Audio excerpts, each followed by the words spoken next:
Assalamualaikum warahmatullahi wabarakatuh. Perkenalkan, nama saya Muhammad Jamaldin Ghafur dari kelas A2.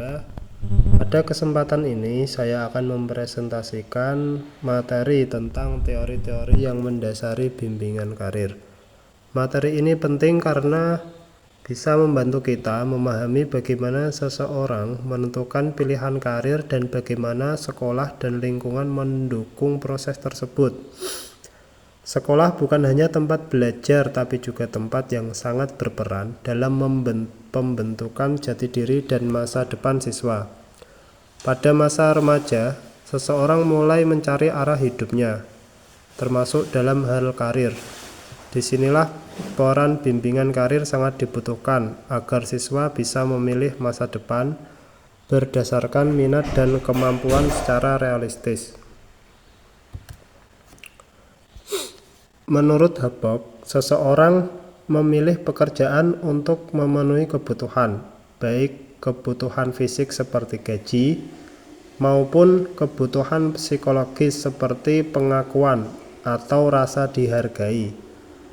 Semakin sesuai suatu pekerjaan dengan kebutuhan seseorang, maka semakin besar rasa puas terhadap pekerjaan tersebut.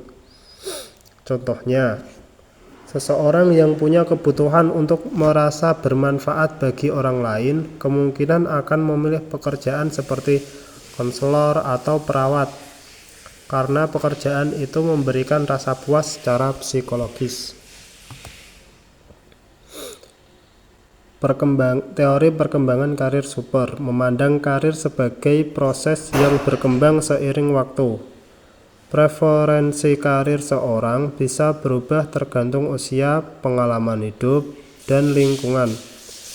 Teori ini membagi proses karir ke dalam beberapa tahap, mulai dari pertumbuhan, eksplorasi, pembentukan, pembinaan, hingga kemunduran. Contoh, seorang anak mungkin ingin menjadi pilot, namun setelah tumbuh dewasa dan menyukai komputer, ia akhirnya menjadi programmer. Ini menunjukkan bahwa karir berkembang sesuai pengalaman hidup. Teori tipe kepribadian Holland selanjutnya John Holland menyatakan bahwa pilihan karir mencerminkan kepribadian seseorang. Inventori minat sejatinya adalah inventori kepribadian, karena pekerjaan adalah ekspresi dari diri kita. Teori Holland kesamaan dan kongruensi. Holland juga menyebut bahwa orang-orang dalam satu pekerjaan cenderung memiliki kepribadian yang sama. Kepuasan kerja dan kinerja yang baik akan tercapai jika ada kecocokan atau kongruensi antara kepribadian dan lingkungan kerja.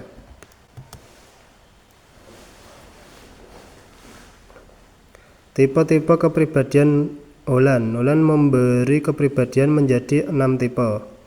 1. Realistis, suka kerja fisik konkret, contohnya montir, teknisi.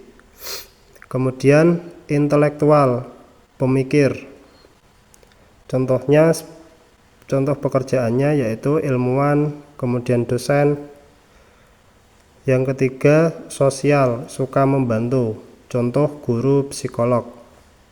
Yang keempat, konvensional, suka keteraturan, contohnya bendahara, akuntan. Yang kelima, enterprising atau usaha, suka memimpin dan menjual, contoh manajer pengusaha. Yang keenam, artistik, ekspresif dan kreatif, contohnya pelukis, penulis. Kalau sekarang itu seperti ada lagi contohnya yaitu konten kreator.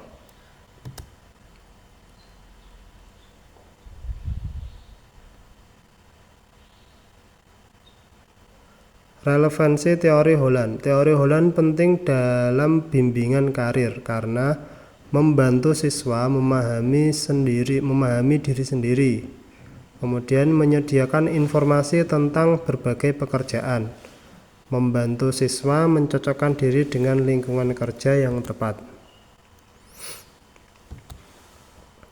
Metode psikodinamik Anaru.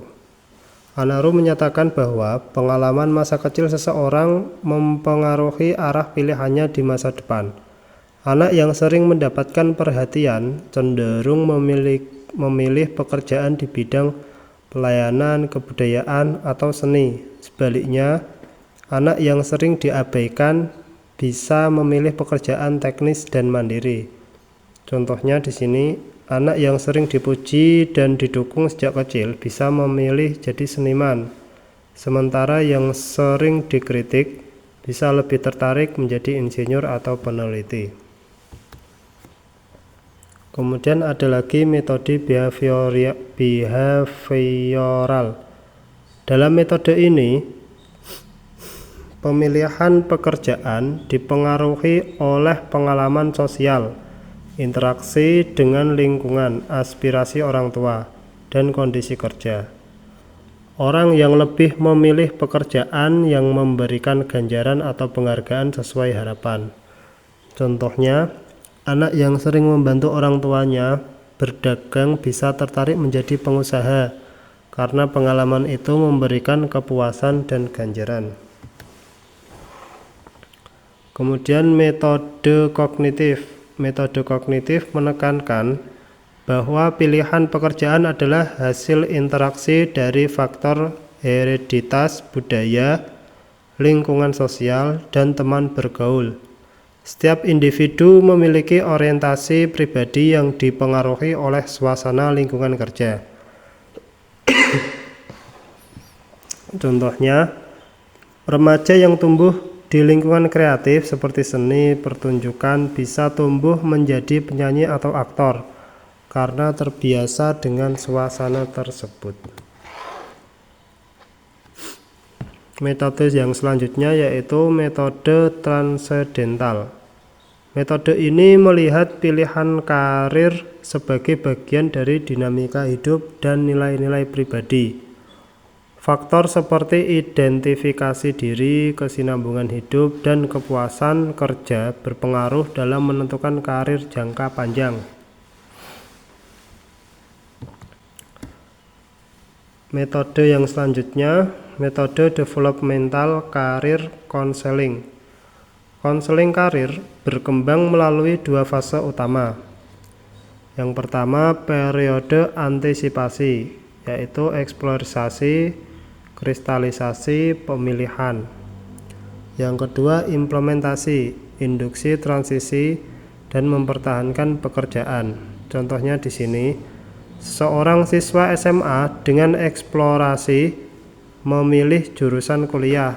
Setelah lulus dan bekerja, dia masuk fase implementasi saat beradaptasi dan mempertahankan pekerjaannya.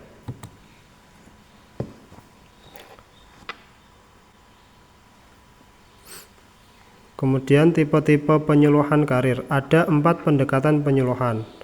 Yang pertama, informasi, memberikan data pekerjaan. Kemudian keterampilan, membantu mengambil keputusan. Yang ketiga, proses, karir sebagai perjalanan panjang. Yang keempat, pengembangan fokus pada potensi pribadi. Kemudian peranan orang tua dalam bimbingan karir. Orang tua sangat penting dalam bimbingan karir, mulai dari membantu mengenali minat dan kemampuan anak, menjelaskan realitas dunia kerja, menjadi teladan dalam bersikap dan bekerja. Contohnya, orang tua yang terbiasa terbuka dalam diskusi karir akan mendorong anak lebih percaya diri dalam mengambil keputusan di masa depannya. Kesimpulannya, bimbingan karir adalah proses penting yang membantu siswa merencanakan masa depan dengan realistis.